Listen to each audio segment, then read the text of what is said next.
Hello, everyone. Assuming that you're checking this out on Monday, happy Monday. Welcome to week 2 of the Chemistry 30 distance learning.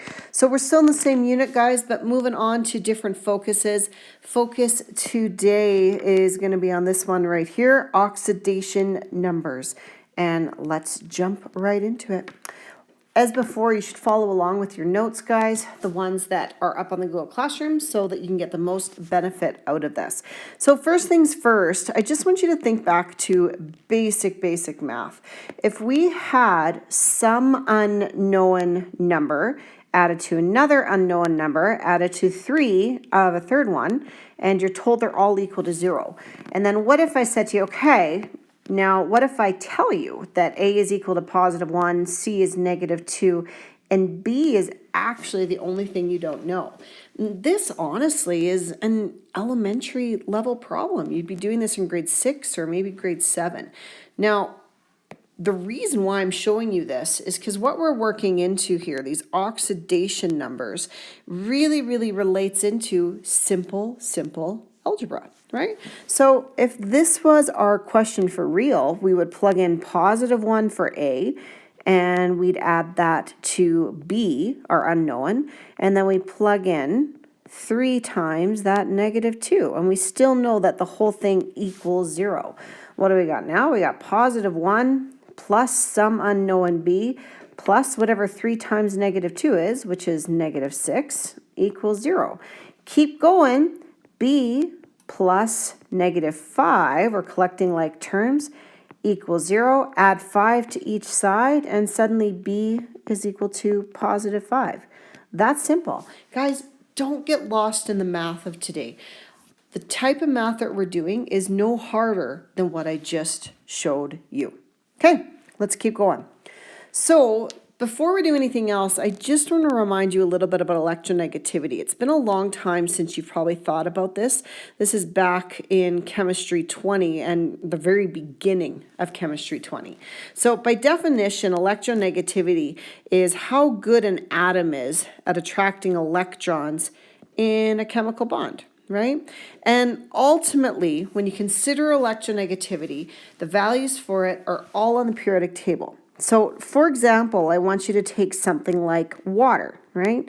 So if you look at H2O and you're going to figure out which is the more electronegative atom, is the hydrogen more electronegative or is the oxygen more electronegative? You'd go over to your data booklet, check out your sheet there and be like, okay, here's hydrogen, and the electronegativity is that little tiny number right there, the 2.2. Okay, they say, okay, that's hydrogen. Well, now we'd go to oxygen and look at oxygen. There's its electronegativity, 3.4.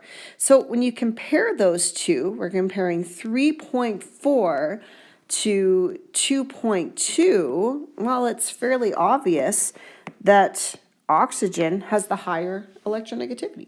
Okay, so keep that in the back of your head as we keep on going. Now, we really focus on electronegativity here on molecular compounds, right? So molecular compounds, again, put your brain back to Chem 20, are all neutral atoms. There's no ions in molecular compounds, right? And distinctively, they're sharing the electrons. Now, remember, electrons aren't shared equally in a covalent bond, so they tend to be more towards one atom than another. It's not a complete separation of charge, but definitely attracted more to the electronegative higher atom than the other one.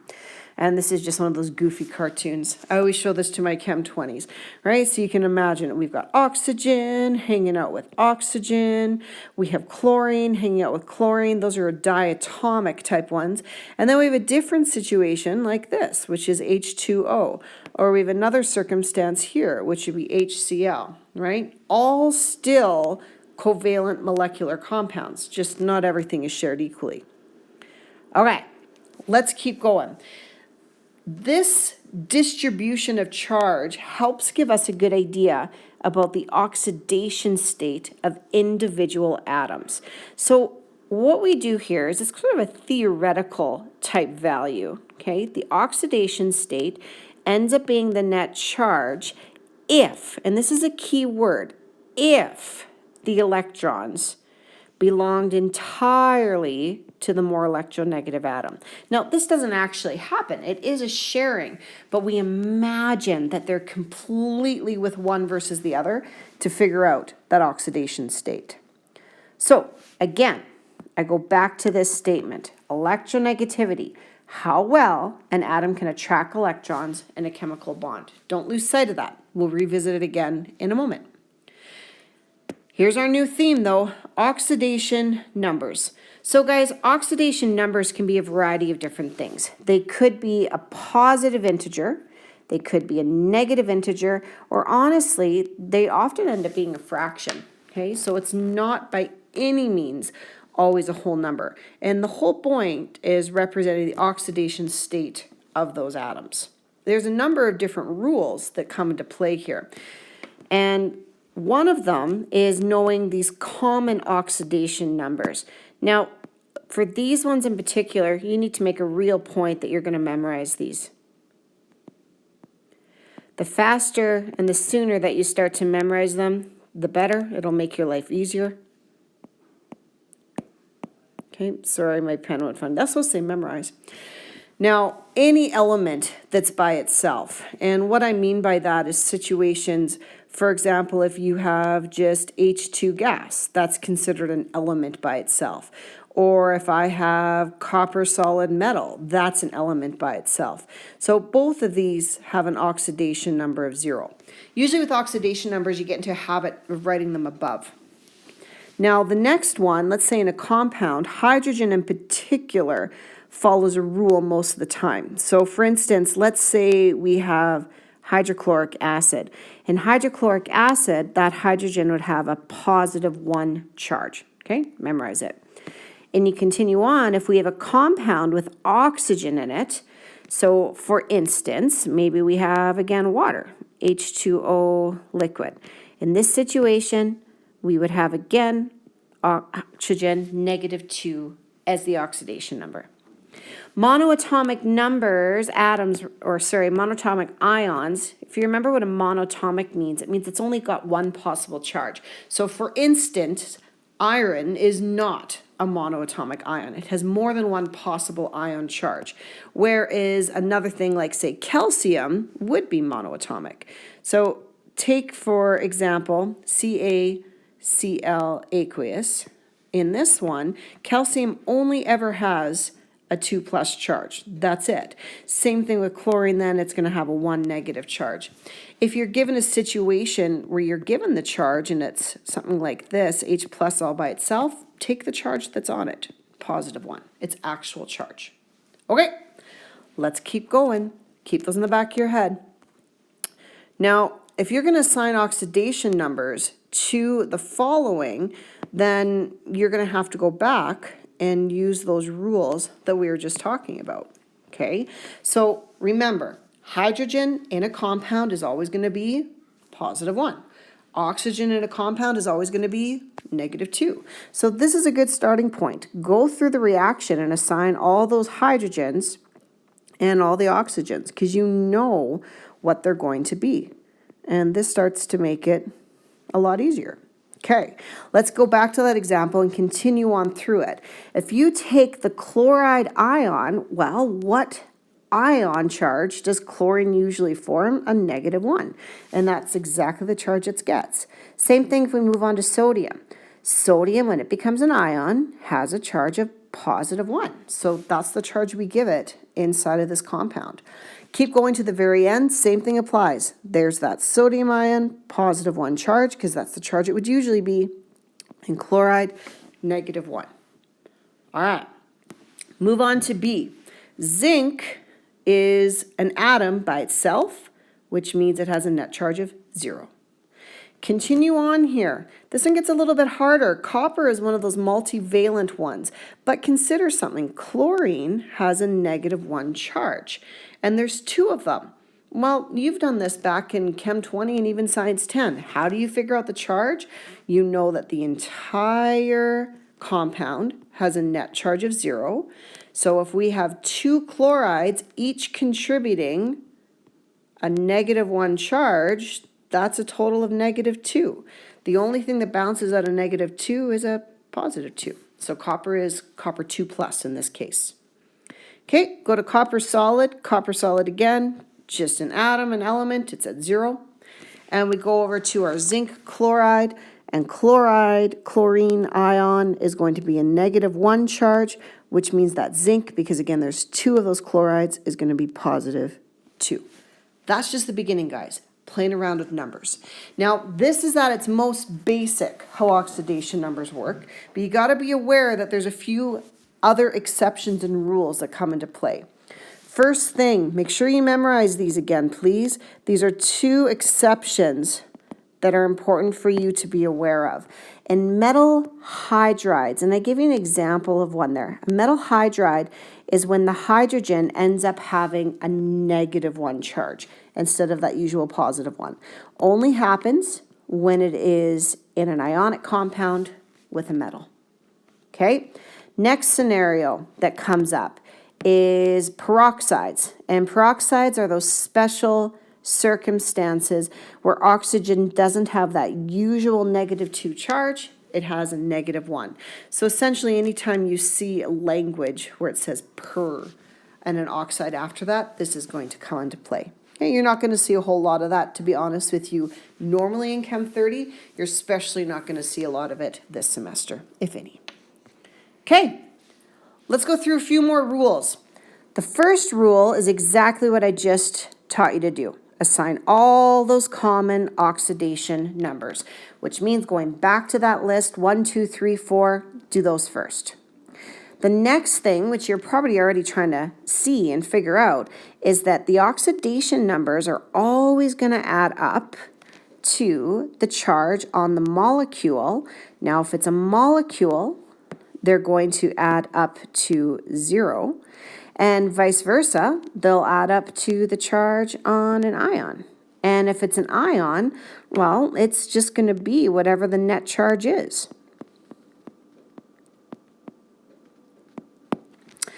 So, for example, for a molecule, if you had something like carbon dioxide, the net charge is 0.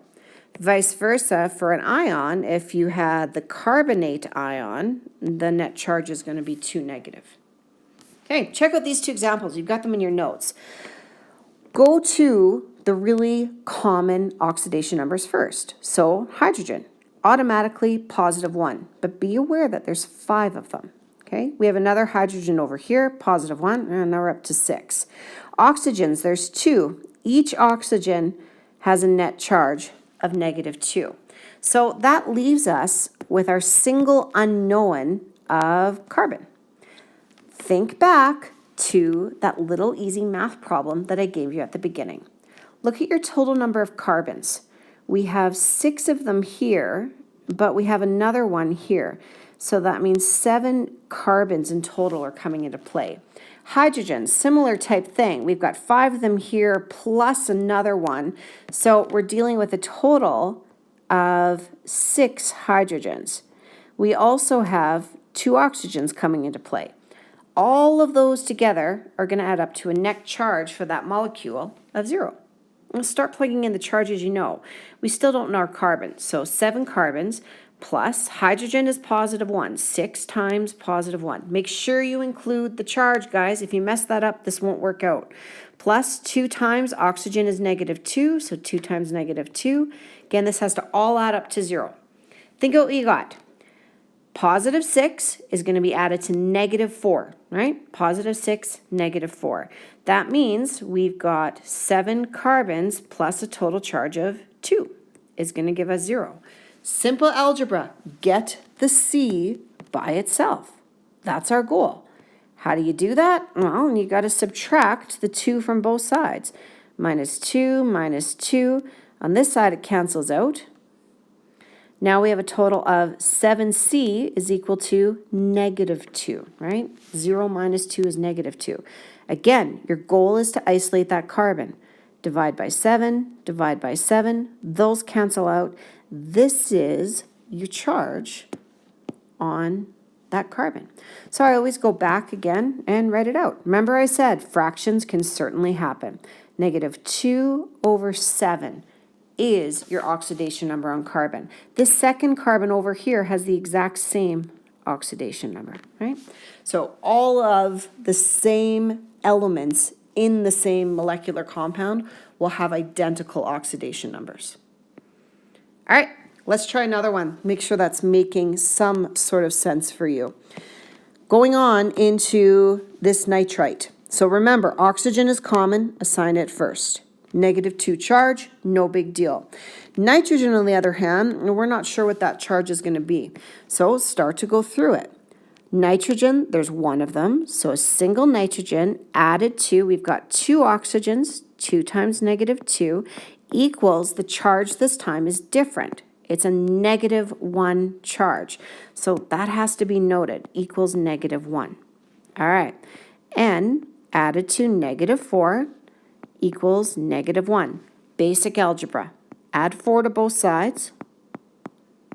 Those cancel out. The oxidation number of the nitrogen in this case is going to be +3. So same, go back up, write it above, and we've got those. Now, this is just the stepping stone, guys. The whole point of doing this is we can identify redox equations because of oxidation numbers, and we can also balance them with oxidation numbers. So we're getting there. This is just the foundation being laid out. All right, another rule. Let's keep going. Remember I said to keep electronegativity in the back of your heads. Now here it comes. When you have a situation where there's 2 unknown oxidation numbers, and it definitely occurs, you're going to have to use the more electronegative element in order to simply get the oxidation number equal to its usual negative charge. That makes it easier. Now, situations where this applies is in molecular compounds. These are not ionic compounds. They don't have true ions in them. So that's why we have to look at which one of these atoms is really going to pull the electrons closer to it. Okay, compare them. If you go to your periodic table and check it out again, if you find the electronegativity for sulfur, right, look on there, you're going to see that it's equal to 2.6. Now, normally you don't have to write this down. Just for explaining it, I am. Vice versa, the electronegativity of chlorine, look it up, is equal to 3.2. Ultimately, this is the higher one on chlorine, which means that when I write down the oxidation number, I can take it just like it would be if it was an ion. In other words, -1. Okay? If sulfur had been the more electronegative one, I would have used that charge. I would have made sulfur -2, but chlorine won. Okay, from there, we go back to the algebra. We know that sulfur's charge added to 4 chlorine charges, 4 times the chlorine, is not going to equal 0, but in this case, +1. It's a polyatomic ion. Keep going. Whatever sulfur has plus 4 times that -1 is going to give us +1. Sulfur plus -4 equals +1. How do you get rid of a -4? You add 4, of course. We do to one side, do the other. These cancel out. Sulfur's oxidation number is +5. Write it up top. Done and done. Okay. Check out this one. In this situation, we have 3 different elements making up this compound, but the one of them is easy. Common oxidation numbers get labeled first. Hydrogen is +1. Now we're focused on the carbon and the nitrogen. So check out those electronegativities. Electronegativity of carbon is 2.6. Electronegativity of nitrogen is 3.0. Once again, it's just a bit to memorize, but it's not hard. Nitrogen has the higher electronegativity, so it takes the charge that it would on the table. Okay, check out nitrogen. Here's nitrogen, and it is in group 15 right here. Remember how your charges work. This one group, noble gases, has 0. All of those halogens, -1. All of group 16, -2. All of group 15, -3. So that means that I can definitely assign for my nitrogen a -3 charge. For carbon now, we're going through the math. Carbon plus hydrogen plus nitrogen will give us 0, the charges. Carbon plus +1 for that hydrogen plus -3 for that nitrogen will give us 0. In other words, carbon plus -2 is 0. Add the 2 to both sides. Carbon's oxidation number is +2. Get in that habit, write it above. That's done. Few examples for you so you can go through the process. Now, what you'll start to see here is as you continue to assign oxidation numbers, sometimes you can start to do them in your head, right? They get easier, but we'll go through it step by step at this point. Go through the common ones first, hydrogen and oxygen. So hydrogen, +1, oxygen, -2. So now envision what this is going to be. I'm going to have chlorine plus a +1 plus 4 of those -2s. And all of those put together is going to give me a net charge of 0. That means I've got chlorine plus a -7 will give me 0. Add 7 to both sides. The oxidation number of chlorine here is +7. All right, move on. Dichromate. Okay, again, assign what's easy. I'm going to write this one over here so I've got more room. So your chromate, Cr2O7, 2 negative. Oxygen's easy, -2. It's not a peroxide, it's nothing weird, -2. And this one gets a little more interesting though to figure out the chromate. So we've got 2 of those chromiums rather, plus 7 of the oxygens, so 7 times the -2 is going to equal a total charge of -2. And again, not hard algebra, but just a little extra step to it. 2 chromiums plus -14 equals -2. Get rid of that 14, add 14 to both sides. Those ones cancel out. 2 chromiums is going to be equal to 12. Divide by 2, divide by 2. Pay attention to charge. The oxidation number of chromium is +6. +6. Remember, you can always pause this wherever you want, but I'm going to keep on going. Okay, continue on. Look at those 2. Neither of those is instantly obvious. This is a molecular compound. You've got 2 nonmetals. So you need to stop and look which one is more electronegative. And go through your periodic table, check it out. Lo and behold, it's bromium. So this one has a higher electronegativity, so it's going to get the same charge it would on the periodic table. And look at the periodic table. Here's bromine, which means it has a -1 charge. Okay, so -1 is going to go there for bromine. Hopefully you can read that. Silicon, on the other hand, when we figure out that one, we're going to have 1 silicon plus 4 of those -1s, which is the bromine, equals 0. Silicon plus -4 equals 0. Add 4 to each side. We're going to end up with an oxidation number of +4. Okay. This one, I'll write it down bigger over here again.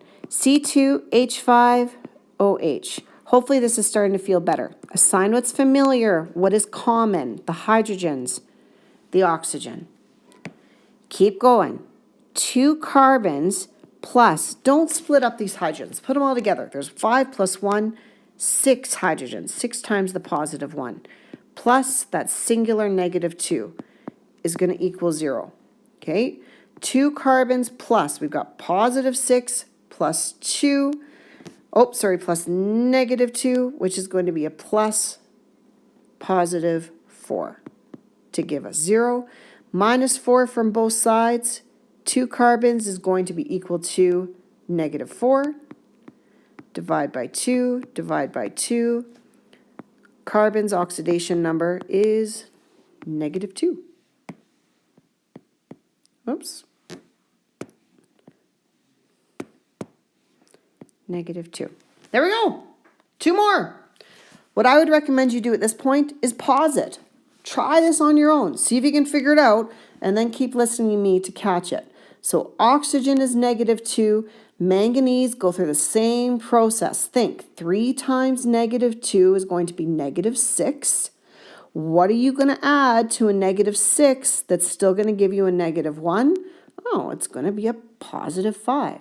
So manganese here is +5. Okay. Do a similar process below. Oh, I see I've got a typo on this one. Sorry, it's supposed to be boron. BF. Okay, so if we've got BF3, have a look at those. Think about which one is going to be the more electronegative. And of course, it's going to be fluorine, highly, highly electronegative, which means the fluorine is going to get a -1 charge, the charge it would normally have, and then solve for what that boron would be. So if we've got boron, now think, you've got 3 times -1, which is -3. What are you going to add to -3 to get to 0? Oh, +3. And there it is. Done and done. All right, folks, here's your assignment that you should work on for this section. Go through number 1 and number 2 from the worksheet. Complete both of those, and then we'll meet back here for the next podcast. Talk to you later.